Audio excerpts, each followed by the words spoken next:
अस्सलाम वालेकुम रहमतुल्लाहि व बरकातुहू। मैं डॉक्टर सैयद जिलजुवैद हाज़िर हूँ अपनी न्यू वीडियो में आपके अपने चैनल होम्योपैथिक मेडिसिन इन्फॉर्मेशन में। तो नाज़रीन, आज जिस मेडिसिन के बारे में इन्फॉर्मेशन लेंगे उसका नाम है एलियम सीपा। आज हम जानेंगे एलियम सीपा कहाँ से मेक होती है, इसके फ़वाइद क्या हैं, इसके नुकसानात क्या हैं और ये किन किन मेडिसिन के साथ दी जा सकती है, किसके साथ नहीं दी जा सकती, इसकी अलामात क्या हैं, आप ये किस मरीज़ को दे सकते हैं, इसमें कमी और ज़्यादती कब होती है। तो सबसे पहले चलते हैं ये कहाँ से मेक होती है। तो एलियम सीपा जैसे कि मैं दिखा रहा हूँ प्याज से मेक होती है, रेड ओनियन से। ये बहुत ही हिफाजत वाला सब्ज़ी है और उसी से ये मेक होती है। अब चलते हैं इसकी अलामत की तरफ।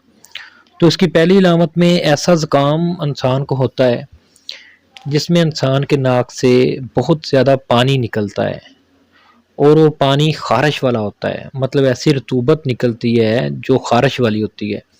और यही आँखों का हाल होता है, आँखों से भी पानी निकलता है और वो उस पानी से ख़ारिश होती है। कई बार आपने देखा होगा कि नाक के पानी से नाक के नथने जो हैं यहाँ पे रगड़ या ज़ख़म बन जाता है। वो इसीलिए बनता है क्योंकि उसके से ख़ारिश हो रही होती है और उससे ज़ख़म बन जाते हैं।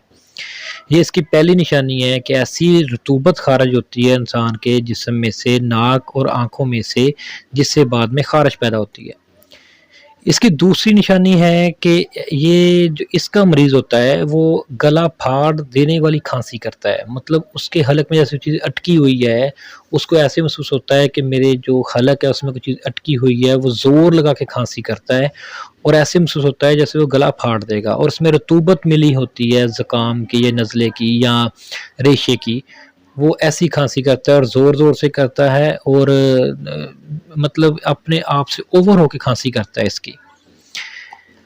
इसकी तीसरी निशानी है कि जो इंसान है इसके पाँव में अगर रगड़ लग जाती है या रगड़ते हैं तो उसको फोड़े जैसा दर्द होता है। मतलब हम सफ़र कर रहे हैं, हम कहीं आ जा रहे हैं, हमारे चोट लग गई है या हमने बूट पहने हुए हैं, शूज़ पहने हुए हैं, उससे रगड़ लगती है या कोई भी ऐसा काम है तो हमें उससे ऐसे लगेगा जैसे कट लगा हुआ है, जैसे फोड़े जैसे मेरे पाँव दर्द कर रहे हैं।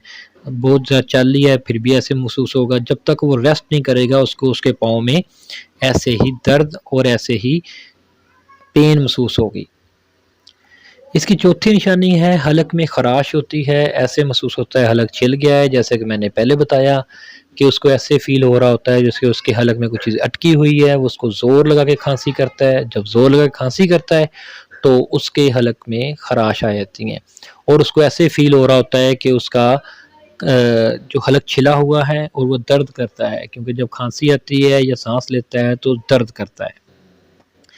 इसके अलावा इसकी और अलामत भी हैं छोटी-मोटी, जैसे सर दर्द होता है ज़ुकाम में वैसा दर्द होता है और इसके अलावा एक डोरनुमा लकीर की मानद दर्द होता है, पेशानी गर्म हो जाती है।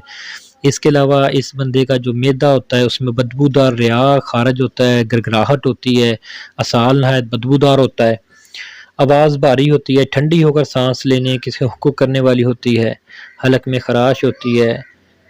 अब आए थे इसकी कमी और ज़्यादती की तरफ।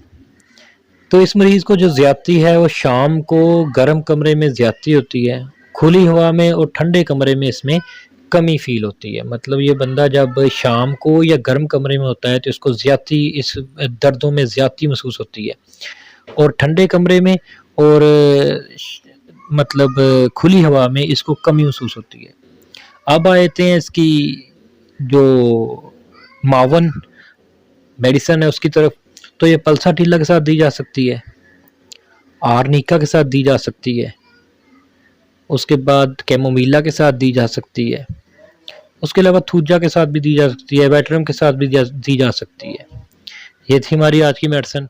इंशाल्लाह हाज़िर होंगे न्यू मेडिसिन में, तब तक के लिए।